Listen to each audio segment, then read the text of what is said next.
Hi ಎಲ್ರಿಗೂ ನಮಸ್ಕಾರ. Welcome back to my YouTube channel. ಎಲ್ಲರೂ ಚೆನ್ನಾಗಿದ್ದೀರಾ ಅಂತ ಹೇಳಿ ಅಂದ್ಕೊಳ್ತೀನಿ.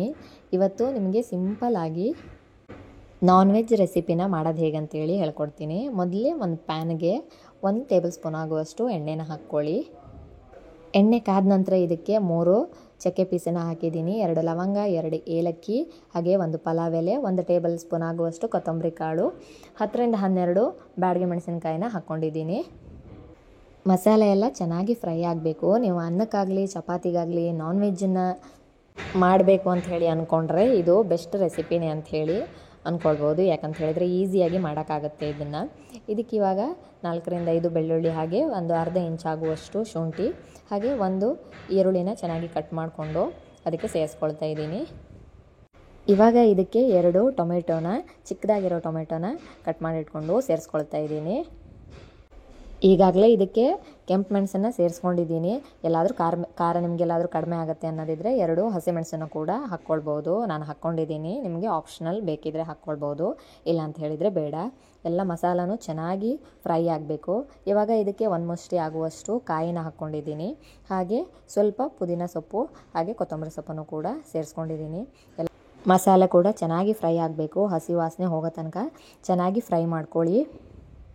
ಮಸಾಲೆ ಬಿಸಿ ಆರಿದ ಮೇಲೆ ಮಿಕ್ಸಿ ಮಾಡ್ಕೊಳ್ಬೇಕು. ಮಿಕ್ಸಿ ಮಾಡ್ಕೊಳ್ಳುವಾಗ ಇದ್ರ ಜೊತೆ ನೀವು ಒಂದು ಹುಣಸೆ ಹಣ್ಣನ್ನು ಕೂಡ ಸೇರಿಸ್ಕೊಳ್ಬೋದು. ಇಲ್ಲ ಅಂತ ಹೇಳಿದರೆ ಲಿಂಬು ರಸನ ಹಾಕ್ಕೊಳ್ತೀವಿ ಅಂತ ಹೇಳಿದರೆ ಅದನ್ನು ಬೇಕಿದ್ರೂ ಹಾಕ್ಕೊಳ್ಬೋದು. ನಾನು ಒಂದು ಲಿಂಬು ಗಾತ್ರದಷ್ಟು ಹುಣಸೆ ಹಣ್ಣನ್ನು ಸೇರಿಸ್ಕೊಂಡಿದ್ದೀನಿ. ಹಾಗೆ ಸ್ವಲ್ಪ ನೀರನ್ನು ಕೂಡ ಹಾಕ್ಕೊಂಡು ಚೆನ್ನಾಗಿ ಗ್ರೈಂಡ್ ಮಾಡ್ಕೊಳ್ತಾ ಇದ್ದೀನಿ.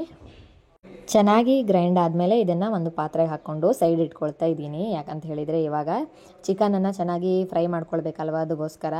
ಒಂದು ಪ್ಯಾನಿಗೆ 1 ಟೇಬಲ್ ಸ್ಪೂನ್ ಆಗುವಷ್ಟು ಎಣ್ಣೆನ ಹಾಕಿದ್ದೀನಿ. ಚಕ್ಕೆ, ಹಾಗೆ ಜಜ್ಜಿಟ್ಕೊಂಡಿರುವಂತಹ ಶುಂಠಿ ಬೆಳ್ಳುಳ್ಳಿ, ಹಾಗೆ ನಾನು ಒಂದು 100 ಗ್ರಾಮ್ ಆಗುವಷ್ಟು ಬೋನ್ಲೆಸ್ ಚಿಕನನ್ನು ತಗೊಂಡಿದ್ದೀನಿ. ಇವಾಗ ಅದನ್ನು ಹಾಕಿ ಚೆನ್ನಾಗಿ ಫ್ರೈ ಮಾಡ್ಕೊಳ್ತಾ ಇದ್ದೀನಿ.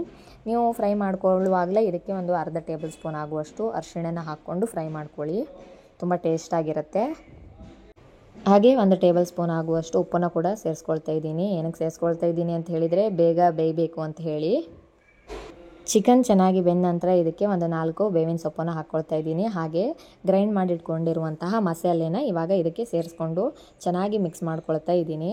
ಮಸಾಲೆ ಸ್ಮೆಲ್ಲೆಲ್ಲ ಹೋಗಬೇಕು, ಅಲ್ಲಿ ತನಕ ಚೆನ್ನಾಗಿ ಮಿಕ್ಸ್ ಮಾಡ್ಕೊಳ್ಳಿ. ಮಸಾಲೆಗೆ ಜಾಸ್ತಿ ನೀರು ಹಾಕಿದರೆ ತುಂಬ ತೆಳ್ಳಗಾಗಿಬಿಡುತ್ತೆ, ಟೇಸ್ಟ್ ಕೂಡ ಹೋಗಿಬಿಡುತ್ತೆ. ಅದಕ್ಕೆ ಸ್ವಲ್ಪ ನೀರು ಹಾಕ್ಕೊಳ್ಳಿ.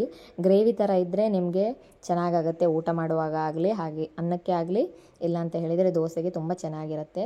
ಇವಾಗ ಇದು ಚೆನ್ನಾಗಿ ಕುದ ನಂತರ ಇದಕ್ಕೆ ಸ್ವಲ್ಪ ಕೊತ್ತಂಬರಿ ಸೊಪ್ಪನ್ನು ಹಾಕ್ಕೊಳ್ತಾ ಇದ್ದೀನಿ. ಚೆನ್ನಾಗಿ ಕುದಿಯೋಕ್ಕೆ ಬಿಡಿ, ಕುದ್ದಷ್ಟು ಚೆನ್ನಾಗಿರುತ್ತೆ ಟೇಸ್ಟು.